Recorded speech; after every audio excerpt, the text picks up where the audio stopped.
এরপরে প্রশ্ন হলো, আমাদের এলাকায় জমি কট কবলার যে নিয়ম আছে, টাকার বিনিময়ে জমি কট নেওয়া, এটা জায়েজ আছে কিনা? দেখুন, বন্ধক নেওয়া, জমি বন্ধক নেওয়া, সেটাই তো কট নেওয়া। আপনি যদি কাউকে টাকা দেন যে তোমাকে আমি 5 লাখ টাকা দিলাম, বেশিরভাগ ক্ষেত্রে মানুষ বিপদে পড়লে টাকা হাওলাত নেয়, তো এর বিপরীতে আপনি তার জমির দলিলটা নিলেন বা জমিটা রাখলেন। এই জমিটা আপনি যে ভোগ করলেন, টাকা দিয়ে জমিটা রেখে সেটা ভোগ করলেন, এই পদ্ধতিটা হলো মূলত বন্ধকের পদ্ধতি। বন্ধক রাখা জায়েজ আছে।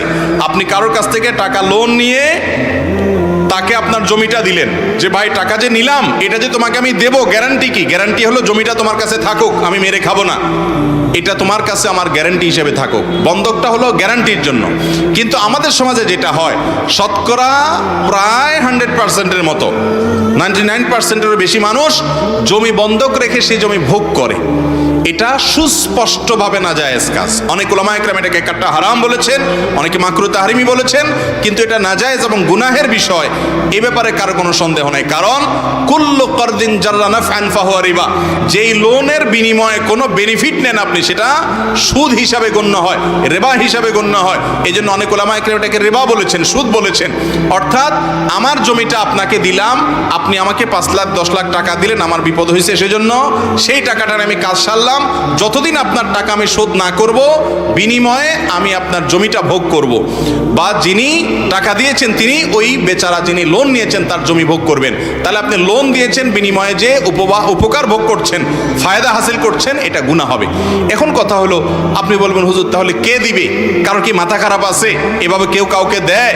টাকা দিয়ে দিব 5 লাখ, জমিটা আমার কাছে থাকবে শুধু আমানত হিসাবে, কিন্তু তার জমি সেই ভোগ করবে, এটা কি কেউ দেয় নাকি? হাওলাত দিলাম, আবার কোনো লাভ হবে না আমার টাকাটা, তাহলে লাভটা কি? মনে রাখবেন, কর্জে হাসানা, মানুষকে হাওলাত দেওয়া, এটা এত বড় ইবাদত, এত বড় সওয়াব, কোন ক্ষেত্রে মানুষকে দান করার চাইতেও বেশি সওয়াব হয় কর্জে হাসানা।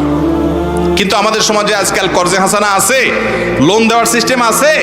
এই না থাকার একটা কারণ হলো, যারা লোন নেয় তারা একবার নিতে পারলে আর ওই লোকের চেহারাটাও সে দেখতে রাজি। দোকান থেকে বাকি খাওয়ার পর অন্য দোকান থেকে ঘুরে ঘুরে নগদ খায়, ওই দোকানের সামনে দিয়ে আর হাঁটে না। এই চরিত্রের কারণে যারা লোন দিতে আগ্রহী, তারা লোন দিতে চাইলেও দিতে পারে না। আর এই কারণে শুধু লোন না দিয়ে লোনের বিপরীতে গ্যারান্টি নেবেন। গ্যারান্টি কি? আপনি কাউকে 10,000 টাকা লোন দিচ্ছেন, তার মোবাইলটা গ্যারান্টি দেন, মোবাইলটা বন্ধ করে ডেস্কে আপনি ফেলে রাখেন, আপনার ড্রয়ারে ফেলে রাখেন, টাকা দিবা মোবাইল নিয়ে যাবা, কাহিনী শেষ। তাহলে সে ঘড়িমসি করতে পারবে না। টাকা দিচ্ছে না, এলাকার ময়মুরব্বী চেয়ারম্যান মেম্বারকে ডেকে, আলেম ওলামাকে ডেকে বলবেন মোবাইলটা নিলামে উঠায় বিক্রি করেন, আমার টাকা আদায় করে দেন, কাহিনী শেষ। তাহলে সেক্ষেত্রে আপনার লোনও দিলেন, লোনটা আদায়ও হলো, কোনো ভয় থাকলো না। ইসলামের সব সমস্যার, সকল সংকটের সমাধান আছে, শুধু আমরা আমল করি না। অতএব লোন দেওয়ার অভ্যাস গড়ে তুলবো তো ইনশাআল্লাহ। মনে রাখবেন, শুধুমাত্র স্বার্থের চিন্তা করলেই হবে না যে আমার লাভ কি আসলো। লাভ হলো আল্লাহর কাছে আপনি সওয়াব পাবেন, বিনিময় পাবেন। বিদায় খোলাসা কথা হলো, জমি বন্ধক রেখে সেটা ভোগ, যিনি টাকা দিয়ে জমি রেখেছেন তিনি ওইটা জমিটা ভোগ করতে পারবেন না। জমি থাকবে তার কাছে গ্যারান্টি হিসাবে, যার জমি ভোগ তিনি করবেন। শুধু তিনি টাকা না দিলে জমি যাতে করে বিক্রি করার উদ্যোগ নেওয়া যায়, মূল দলিল দিয়া এলাকাবাসীকে নিয়ে, সেই ব্যবস্থা তিনি গ্রহণ করবেন। তবে এখানে বিপরীত রাস্তা, বিকল্প একটা রাস্তা আছে। সেটা হলো, যদি দেখেন আপনি বিপদগ্রস্ত, আপনার 5 লাখ টাকা দরকার, কিন্তু জমি আপনাকে কেউ, এই টাকা আপনাকে কেউ দিবে না জমি ভোগ করা ছাড়া, যদি এরকম হয়, তাহলে আপনি এই চুক্তিটাকে একটু ঘুরায় নেন, চেঞ্জ করে নেন। ফরম্যাটটাকে চেঞ্জ করলে জায়েজ হবে। কিভাবে সেটা আমি বলি। যারা কট নেন, ফরম্যাটটা হবে এরকম, ধরুন কথার কথা, ওনার জমি আমার টাকা, আমি ওনাকে 5 লাখ টাকা দিলাম, উনি আমাকে জমি দিল। আমরা বলবো এটা কট না, এটা বন্ধক না, এটা নিচ্ছি আপনার কাছ থেকে আমি ভাড়া হিসাবে। আপনার 10 কাঠা জায়গা আছে, 1 বিঘা জায়গা আছে, 5 লাখ টাকা আমি আপনাকে এখন অগ্রিম দেব। এই জমিটা আমি ভাড়ায় নেব, প্রতি মাসে এই 1 বিঘা জায়গার ভাড়া আমি 100 টাকা দেব। দুই পক্ষ রাজি হয়ে 2 টাকাও ধরতে পারে, এটা তাদের ব্যাপার। 100 টাকা, 200 টাকা বা 50 টাকা ভাড়া থাকলো প্রতি মাসে, বছরে 1200 টাকা ভাড়া থাকলো। 5 লাখ টাকা যে দিলাম, এটা হলো ভাড়ার অগ্রিম। তাহলে এটা হলো জমি ইজারা। ইজারা মানে ভাড়া দেওয়া। ভাড়া দিয়ে টাকা নেওয়া জায়েজ আছে, যে আমি আপনাকে ভাড়া দিলাম, এবার আমার জমি আপনি চাষ করে খান বা যা মনে চায় করেন। জমি ভাড়া দিয়ে দিছি, ভাড়া দিলে যিনি ভাড়া নিচ্ছে তিনি যা ইচ্ছা তা করতে পারবে। অতএব ভাড়া নিয়ে উনি ভোগ করবে, আর টাকা যিনি দিছেন ওনার ওই টাকাটা থেকে যেই কয়দিন উনি টাকাটা পরিশোধ না করবে ততদিন পর্যন্ত ভাড়াটা কাটতে থাকবে লামসাম ভাড়া থাকবে, যাতে কোনো অসুবিধা না হয়। 5 বছর পরে উনি পরিশোধ করছেন, তাহলে মাসে 100 টাকা করে ধরলে বছরে 1200 হয়, 5 বছরে 5 12 60 হয়। ওই 5 লাখ থেকে 6000 টাকা বাদ যায়, বাকি টাকা পরিশোধ উনি করে দিবে, তাহলে উভয়ের জন্য হালাল হবে। সিস্টেমটা বুঝতে পারছেন? যদি ভাড়া হিসাবে নেওয়া দেওয়া করেন তাহলে জায়েজ হবে, কিন্তু বন্ধক হিসাবে জায়েজ হবে না ভোগ করাটা। বিবাহ করে যে ব্যক্তি আজান দিবে, একামত কি তাকেই দিতে হবে নাকি অন্য কেউ দিলে নামাজ হবে না? যিনি আজান দিবেন একামত দেওয়া তার অধিকার, যিনি আজান দিবেন একামত দেওয়া কি ওই ব্যক্তির অধিকার। অন্য কেউ যদি একামত দিতে হয় তার পারমিশন নিতে হবে। ভাই আপনি তো আজান দিয়েছেন, একামতটা আমি দেই। তিনি পারমিশন দিলে আপনি একামত দিবেন।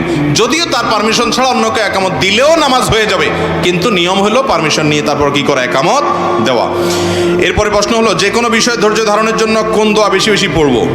উত্তর হলো সূরা আরাফের 126 নম্বর আয়াতে আল্লাহ তাআলা বলেছেন, রব্বানা আফরিগ আলাইনা সবরা ওয়া তাওয়াফানা মুসলিমিন। হে আল্লাহ, আপনি আমাকে ধৈর্য দান করেন এবং আমাদেরকে মুসলমান হিসেবে মৃত্যুবরণ করার তৌফিক দান করেন।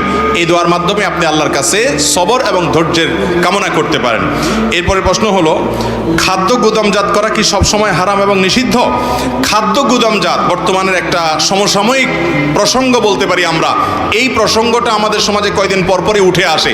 ভালো করে শুনে রাখেন, নিত্য প্রয়োজনীয় খাদ্য যদি কেউ গুদামজাত করে সেটার কয়েকটা পদ্ধতি আছে। নাম্বার 1, আপনি এখন একটা জিনিস, আলুর দাম কম, টমেটোর দাম কম, একটু বেশি কিনে রেখে দিয়েছেন আপনার নিজের সংসারে খরচ করার জন্য, কনজিউম করার জন্য, এটা জায়েজ আছে, এই গুদামজাত নিষেধ না।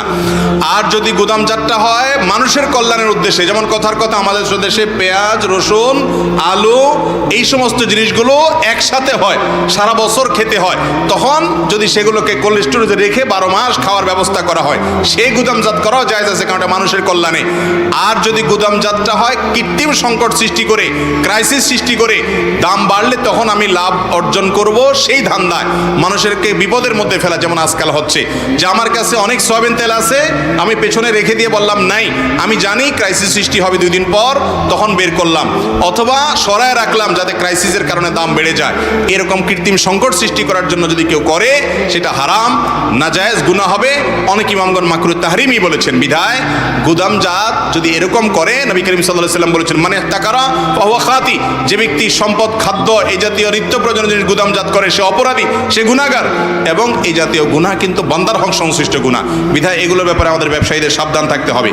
ঋতুবতী অবস্থায় মহিলারা কোরআন স্পর্শ ছাড়াই কি কোরআনের শিক্ষা দিতে পারবে কিনা? যদি শিক্ষার্থীকে আপনি কোরআন শিখান, ভেঙে ভেঙে শিখাবেন, ঋতুবতী অবস্থায় আপনি ভেঙে ভেঙে শিখাবেন, 1 শব্দ 2 শব্দ পড়ে পড়ে ভেঙে ভেঙে তারপর আপনি শিখাবেন, কারণ শিক্ষা ছেড়ে দিলে তো বাচ্চা ভুলে যাবে। বিধায় ওইটুকু জায়েজ আছে যদি আপনার ওইটুকু দ্বারা কাজ হয়ে যায়।